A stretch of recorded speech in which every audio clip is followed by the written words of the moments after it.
Peter, when we're walking the grounds here at HAI 2008, you take a look at the Vantage. Each time you walk by, you kind of go, wow, interesting configuration, and it's the only Heli-UAV on the floor of any note. Tell us a little bit about this project, where your market is, and what you're doing with it.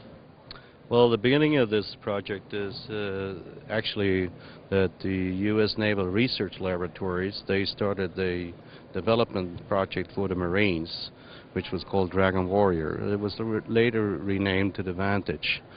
And we had meetings with NRL, and we decided to enter into a CRADA, a Cooperative Research and Development Agreement project, for further development of the Vantage and to start the commercialization of this unmanned helicopter. And that's where we are on our way, and we were very successful with our first flight, which took place about 2 weeks ago in Blossom Point, Maryland. It will provide hovering, it will provide also with the 3 blades helicopter that we have, as opposed to many other smaller type of RC helicopter that uses 2 blades plus a swash plate. We have the opportunity to bring a very close counter contact with the potential target for reconnaissance and surveillance missions. We currently have an endurance of 3 to 5 hours. The endurance is also a factor of the amount of fuel that you load the aircraft with. We have a 90-gallon situation for fuel right now, and we can carry right now 3 to 5 hours. We plan to go to 5 to 8 hours in the near future. We are using an engine from UEL. It's a rotary Vankel type of engine, and it has 55 horsepower on it. We probably may go maybe 10, 20 horsepower more in the future, and but we are going to stay with this fuel. We are using JP8 fuel, which is now what the U.S. Defense Department is going to require as a standard fuel for future aircraft. Aero-TV is brought to you by Cirrus aircraft have always been easy to fly. Now they're easier than ever to buy.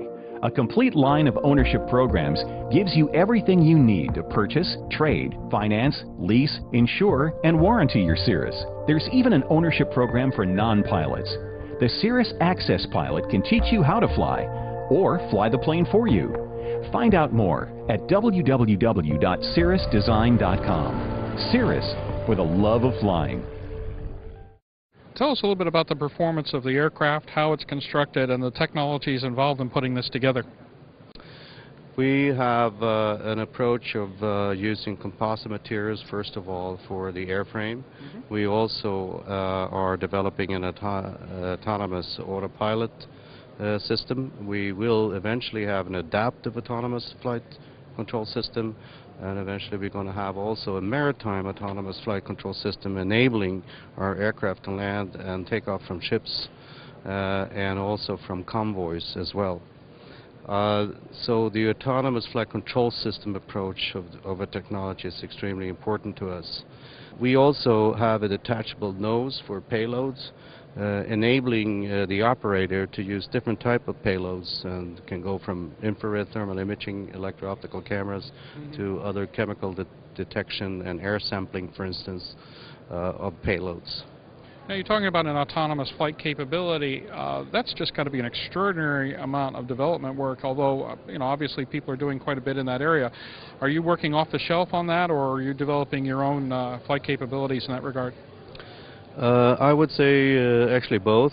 We are first of all primarily focusing on developing a full control authority of the airframe, and thereafter we are actually going to use a previous experience we have with autonomous flight control system. We have actually another aircraft that we have developed, and we have a full autonomous flight control system for that one, which we have developed ourselves the algorithms for.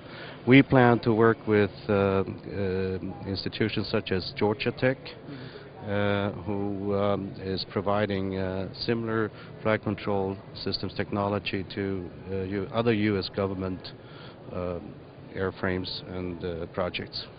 A very significant key feature with the Vantage unmanned helicopter is that there is an opportunity to bring this aircraft into a vehicle such as a Humvee or a larger type of a suburban type of vehicle, And you can launch the unmanned helicopter from such a vehicle in less than 20 minutes.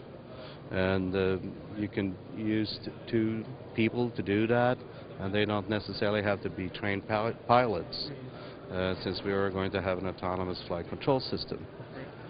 So the feature of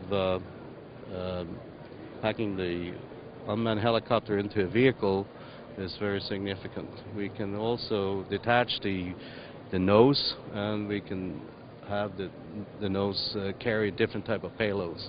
So you can have different payloads and the vehicle in one single Humvee. Aero-TV is brought to you by... You've heard of this thing called WAAS, right? The Wide Area Augmentation System lets you fly GPS glide path approaches without relying on ground-based landing aids. No VOR, no ILS, no problem. Fact is, WAAS is so smart, it even knows what you're going to say next time you need it. And don't have it on board. Wah, wah, I want my WAAS now! I was really crying there for a second. What about offensive capabilities? It seems like right now there's a lot of development being done to take the UAV to the UCAV concept. Do you see an offensive role for this at any time? Not initially. I mean, we are primarily focused right now is going to be to provide or satisfy requirements for missions and applications that the Defense Department have. We see also opportunities in the commercial world.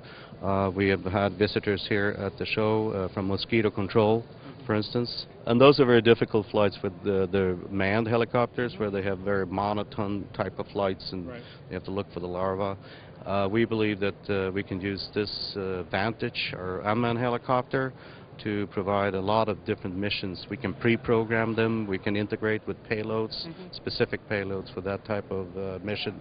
We also have had this visitor from LAPD here discussing doing monitoring and surveillance of the water conducts they have from the mountains down to LA area, the residential area.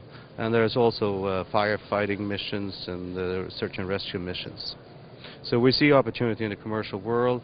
The one that's going to slow that development down is going to be FAA for the certification situation. So the first initial potential missions and applications are going to be with the Defense Department. We plan to be production ready by the end of third quarter this year, and so we should, end of this year and beginning of next year, we should go to market. Well, Peter, we are intrigued by the vehicle, and we sure appreciate your time. Thank you very much, Jim.